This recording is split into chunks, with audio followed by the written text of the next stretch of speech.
Hello, नमस्कार. कसे आहात सगळे? मस्त आहात ना? तर चला आज संध्याकाळचा व्लॉग शेअर करते. तर उद्यापासून आपल्याकडे घटस्थापना होणार आहे आणि आज ना अमावास्येची पूजा करायची आहे. तर आजची अमावास्या ही खूप मोठी असते, त्यासाठी आज आरत्या घालायच्या आहेत. त्यानंतर पुरण पण केलेलं आहे, म्हणजे आज पुरणाचे ना कानोले बनवायचे आहेत.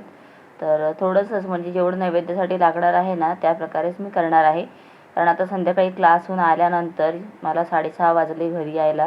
त्याच्यानंतर मग येऊन थोडा वेळ बसली आणि आता कॉफी वगैरे घेतली. त्यानंतर मग आंघोळ केली, कारण दिवसभरात आपण असे कुठेही जातो येतो, त्यापेक्षा पूजेच्या आधी आंघोळ करून त्याच्यानंतर सुरुवात करायची असते. तर आता नम्रताने पण मला खूप मदत केलेली आहे. तर पुरण वगैरे तिने थंड करून वाटून घेतलं. त्यानंतर सार बनवण्यासाठी ना मसालासुद्धा रेडी करून घेतलेला आहे. त्यात मी थोडंसं खोबरं, लसूण, कढीपत्ता, कोथिंबीर आणि थोडं जिरं घातलेलं आहे. आणि आता आम्ही इथे बसलेलो आहोत कानोले करायला. आणि हे ना पुरणाचे कानोले करताना कसं होतं की जे पुरण आहे ना ते मध्ये घट्ट असतं आणि ते व्यवस्थित बसायला हवं. आपण ज्या वेळेला सांजा भरतो ना तर त्यावेळेला शेप व्यवस्थित देतो, पण इथे काय होतं, हे भरताना जरा आपल्याला व्यवस्थित त्याचा शेप करून घ्यावा लागतो. आणि मला ना ते नाजूक छोटे छोटे करायलाच आवडतं. अगदी जास्त मोठे कानोले केलेले मला आवडत नाही. आणि त्यासाठी आता इथे छोटे छोटे असे मी फक्त 11 कानोलेच केलेले आहेत नैवेद्यासाठी ठेवायला. तर आणि ही पूजा ना संध्याकाळच्या वेळेलाच जास्त करून केली जाते, कारण अमावास्येची पूजा आहे. आणि आमच्याकडे ना अमावास्येचा नारळसुद्धा आम्ही बसवलेला असतो. दर महिन्याला तो बदलायचा असतो. तर त्याला आम्ही काळेन मातीचा नारळ म्हणतो. आणि तो नारळ ना आपण दर महिन्याला बदलायचा. आणि जो नारळ आपण काढतो गेल्या महिन्याचा तो या महिन्यात फोडायचा. तर असं असतं. आणि काही म्हणतो ना, आपण आपल्या घरावर आलेलं संकट वगैरे जे काय असतं ते काळेन माता सगळं आपल्यावर घेते आणि आपल्या घराला ती शांत आणि निर्विघ्न असं ठेवते. तर हे पहा, कानोले खूप छान झालेले आहेत. आणि कानोल्याचा ना हा रंगच छान वाटतो, कारण ते गव्हाचे असतात ना, त्यामुळे त्यांचा रंग खूप छान सोनेरी असा मस्त वाटतो. आणि इथे ना आता मी नारळ जो आहे करवंटी नारळाची ती ठेवलेली आहे, कारण धूप पण करायचं आहे आज. छानपैकी असं धूप घातलं ना की घरात झालेला सुवास मस्त वाटतो. तर आता सगळ्यात शेवटी ना एकच राहिलेलं होतं, रांगोळी काढायची. तर मी शॉर्टकटमध्येच अशी ही सोपी आणि छान रांगोळी काढली.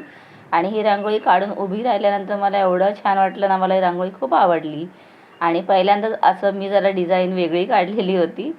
तर चला, आता सगळं नैवेद्य पण झालेला आहे. आणि नैवेद्यामध्ये ना इथे दूध पण असतं, म्हणजे भात केलेला असतो, ताजा भात आणि दूध आणि साखर किंवा दही साखर किंवा गूळ साखर असं आपण याच्यामध्ये ठेवायचं. आणि ह्या आरत्या आहेत ना अशा देवाला लावायच्या. खूप छान वाटतं. आणि जेव्हा आपण समोरून हे आरतीचं ताट पाहतो ना तर खूप प्रसन्न वाटतं, कारण त्याचं जे उजेड पडलेलं असतं ना देवीच्या चेहऱ्यावरती ते खूप छान असं वाटतं आणि आपल्या मनाला कुठेतरी खूप छान प्रसन्नता देऊन जातं.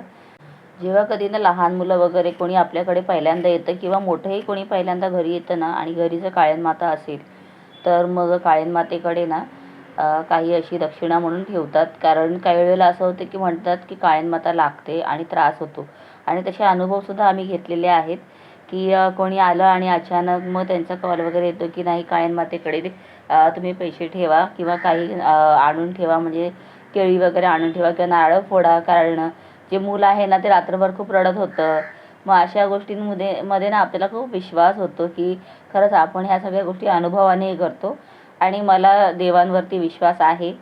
तर मी होईल तेवढी माझ्याकडून श्रद्धेने आपली भक्ती करत असते.